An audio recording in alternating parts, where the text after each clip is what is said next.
Friends, स्वागत है आप सभी का हमारे YouTube चैनल यूके अकेडमी में। पिछले वीडियो में मैंने बताया था कि कम्युनिकेशन क्या होता है और कम्युनिकेशन में जो भी टर्म्स होते हैं उनमें क्या कौन कौन से शब्दों का प्रयोग होता है। आज हम जानेंगे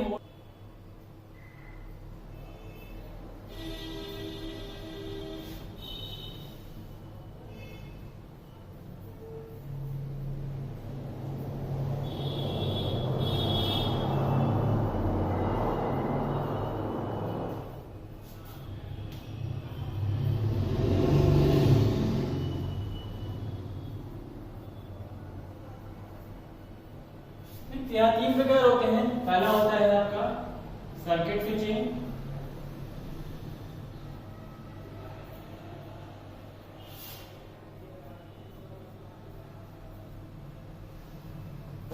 दूसरा होता है मैसेज स्विचिंग,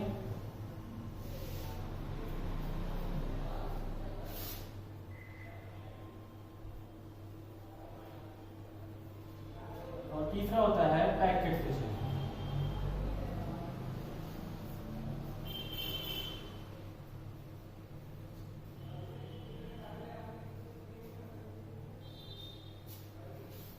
तो हम मेनली वर्तमान में सबसे ज्यादा पैकेट स्विचिंग का यूज करते हैं।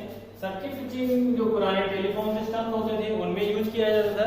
इसमें बड़ी खामियां थी, बड़ी कमियां थी, इसलिए इसके बाद मैसेज स्विचिंग का प्रयोग किया गया। फिर उसकी जो कमियां थी उसको सही करने के लिए पैकेट स्विचिंग का प्रयोग किया गया।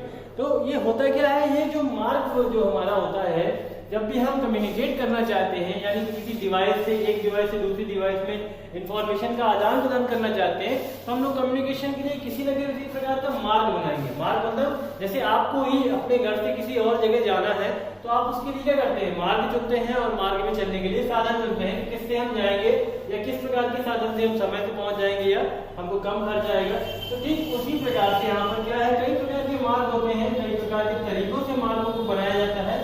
यहाँ मेनली तीन प्रकार के तरीके हैं। पहला है सर्किट स्विचिंग, दूसरा है मैसेज स्विचिंग, तीसरा है पैकेट स्विचिंग।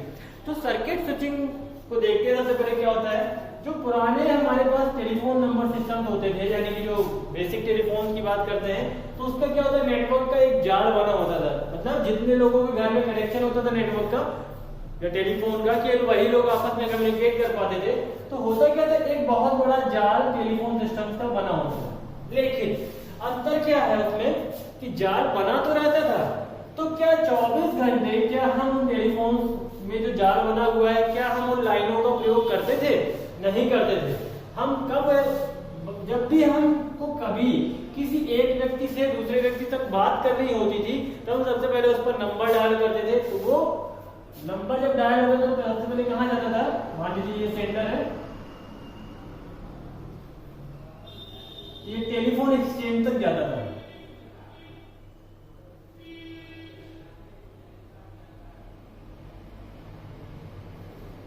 उसके बाद टेलीफोन एक्सचेंज के पास से ही हम अपने जो भी सिग्नल थे उसको रिसीवर के पास भेज पाते थे।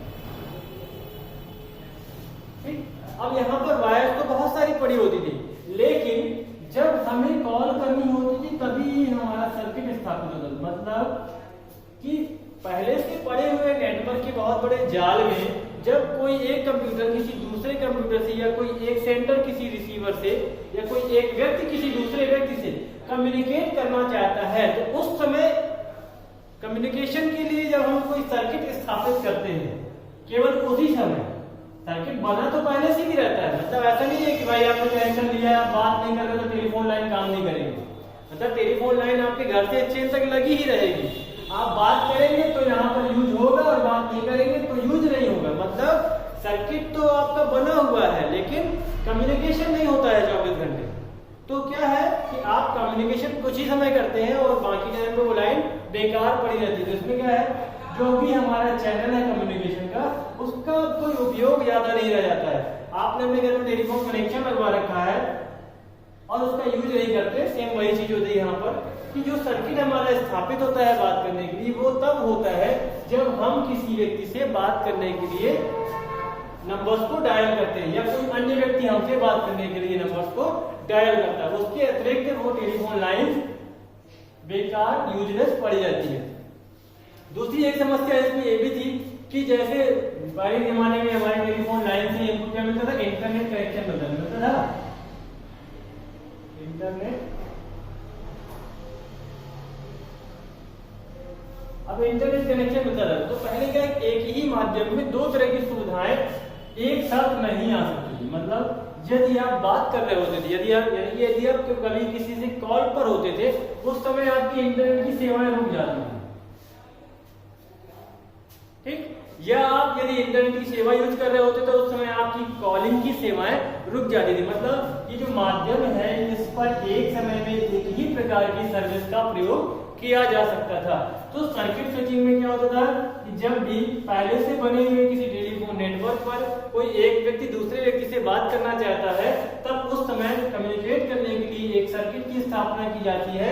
इसीलिए इसको क्या कहते हैं, सर्किट स्विचिंग ट्रांसमिशन। उसके बाद दूसरा नंबर आता है मैसेज स्विचिंग।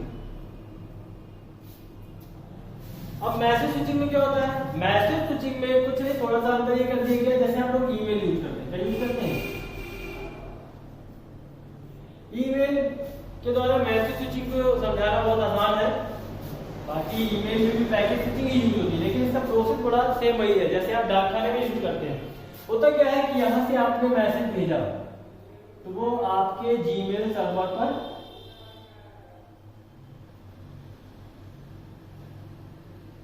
स्टोर हो जाता है। मतलब किसी भी व्यक्ति ने जब भी किसी अन्य व्यक्ति को मैसेज भेजना होगा तो वो सबसे पहले कहां जाएगा, जीमेल के सर्वर पर स्टोर हो जाएगा, ठीक है। उसके बाद यहां से वो अपने आप सेंडर तक पहुंच जाएगा। मतलब ये क्या है, ये सेंडर है और ये रिसीवर है। तो यहां पर होता क्या है मैसेज स्विचिंग में कि एक केंद्रीय इकाई के रूप में किसी एक बड़े सिस्टम का या बड़े कंप्यूटर का प्रयोग किया जाता है, जो पहले व्यक्ति से भेजे गए इंफॉर्मेशन या मैसेज को अपने में स्टोर कर लेता है और दूसरे व्यक्ति तक उसे पहुंचाने का भी काम करता है। मतलब ये क्या करता है, कौन सी टेक्नोलॉजी यूज करता है, store and forward, store and. ठीक, तो मैसेज स्विचिंग में क्या किया गया कि जो भी संदेश होता था उसे पहले किसी एक केंद्रीय डिवाइस पर स्टोर किया जाता था, फिर उसके बाद उस केंद्रीय डिवाइस से उसे आगे रिसीवर तक प्रेषित किया जाता था। उसके बाद हम तीसरा नंबर था पैकेट स्विचिंग। पैकेट स्विचिंग में क्या किया जाता है कि अभी तक हमने क्या किया था, डाटा को हमारा उसी फॉर्म पे हम सीधे भेजने का। अब क्या हो रहा है पैकेट स्विचिंग में, डाटा जो बड़े फॉर्म का होता है उसको छोटे छोटे पैकेट्स में डिवाइड कर दिया। किस प्रकार किया जाता है, छोटे छोटे पैकेट्स में डिवाइड कर लिया जाता है। प्रत्येक पैकेट में लगभग 100 बाइट्स का डाटा होता है। मतलब जो हमारे जो पैकेट जो डिवाइड किए जाते हैं, लगभग एक पैकेट में 100 बाइट्स तक का डाटा होता है। और साथ में उसमें कुछ अन्य इंफॉर्मेशन भी होती है, जैसे सेंडर का आईपी एड्रेस, रिसीवर का आईपी एड्रेस, सिंक्रोनाइजेशन के लिए आवश्यक बिट्स होती है, और जो उनका क्रम होता है कि भाई मान लीजिए पैकेट है तो इस पे और इंफॉर्मेशन होगी कि मेरे आगे कितने पैकेट्स भेजे जा चुके हैं और मेरे पीछे कितने पैकेट्स हैं और मेरा सीरियल नंबर क्या है। तो वो सारी इंफॉर्मेशन इन पैकेट्स में अटैच कर दी जाती है और इसे नेटवर्क पर भेज दिया जाता है। अब इन पैकेट्स का सबसे बड़ा फायदा ये होता है कि ये पैकेट्स किसी भी रूट से जा सकते हैं। मतलब इन्हें जो रूट खाली मिलेगा ये उस रूट से जाएंगे, और ये भटकते क्यों नहीं है, क्योंकि इन पैकेट्स में सेंडर और रिसीवर दोनों के ही आईपी एड्रेस अथवा मैक एड्रेस की इंफॉर्मेशन पाई जाती है। तो ये अपने आप राउटर के द्वारा, एक राउटेड टेबल के द्वारा आसानी से अपने रिसीवर तक पहुंच जाते हैं। तो इस प्रकार से जो पैकेट स्विचिंग हुई, इसने क्या किया, हमारी अधिकतर समस्याओं को समाप्त कर दिया। मतलब कि जब भी हम चाहें तो डेटा को पैकेट के रूप में आसानी से किसी भी रूट से भेज सकते हैं। ना तो हमारे डेटा के ट्रैफिक में कोई प्रॉब्लम आएगी, ना डेटा की कोलाइड होने का कोई डर रहेगा, मतलब डेटा के टकराव का कोई डर नहीं रहेगा, और डेटा हमारा किसी भी डेटा रूट से आसानी से अपने रिसीवर तक पहुंच जाता है।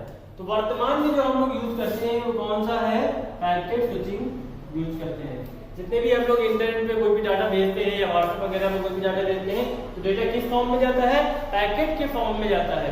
पैकेट में उस इंफॉर्मेशन से संबंधित लगभग 100 बाइट की सूचना रहेगी और साथ में सेंडर रिसीवर के IP address, MAC address, synchronization की बिट्स और सीरियल नंबर तथा प्रेषित किए गए पैकेट्स की संख्या, ये सारी जानकारी उसमें अतिरिक्त रूप से अटैच कर दी जाती है, जिसके द्वारा ये आसानी से अपने रिसीवर तक पहुंच पाता है।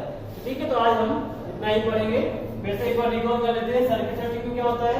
सर्किट स्विचिंग में टेलीफोन नेटवर्क का प्रयोग किया जाता है, जिसमें एक व्यक्ति जब दूसरे व्यक्ति से बात करना चाहता है तो उस समय के लिए वहां पर एक सर्किट स्थापित कर दिया जाता है, जिसके द्वारा वो एक दूसरे से कम्युनिकेट कर पाते हैं। इसमें एक समस्या थी, यदि आप इंटरनेट सुविधा यूज कर रहे हैं तो कॉलिंग नहीं कर पाएंगे, अगर कॉलिंग यूज कर रहे हैं तो इंटरनेट का यूज नहीं कर पाएंगे। उसके बाद दूसरा नंबर आता है मैसेज स्विचिंग का। तो मैसेज स्विचिंग में क्या किया गया था कि एक केंद्रीय सर्वर या एक केंद्रीय कंप्यूटर का प्रयोग किया जाता है, जिसमें सेंडर अपने डाटा को भेजता है और रिसीवर वहीं से डाटा को प्राप्त कर लेता है। मतलब यहाँ पर डायरेक्ट ट्रांसमिशन नहीं होता है, यहाँ पर डेटा को ट्रांसमिशन करना है तो उस केंद्रीय कंप्यूटर के द्वारा ही करना पड़ता है। मतलब एक केंद्रीय कंप्यूटर के माध्यम से जो भी नोड यहाँ नेटवर्क में होंगे वो डेटा का ट्रांसमिशन करेंगे। तीसरा नंबर हमने पढ़ा पैकेट स्विचिंग का। तो पैकेट स्विचिंग में क्या होता है कि डेटा को हम छोटे छोटे पैकेट्स में तोड़ लेते हैं और उन पैकेट्स को नेटवर्क की सहायता से हम सेंडर से रिसीवर तक भेजने का कार्य करते हैं। तो पैकेट्स में तोड़ने का ये फायदा होता है कि वो किसी भी रूट से होते हुए अपने रिसीवर तक पहुंच जाते हैं। अब वो कैसे पहुंच जाते हैं? क्योंकि उन पैकेट्स में सेंडर और रिसीवर दोनों के आईपी एड्रेस, मैक एड्रेस, इन सभी की जानकारी होती है, जिसके द्वारा वो आसानी से अपने रिसीवर तक पहुंच जाते हैं। ठीक है, फिर आज के लिए इतना ही। Thank you.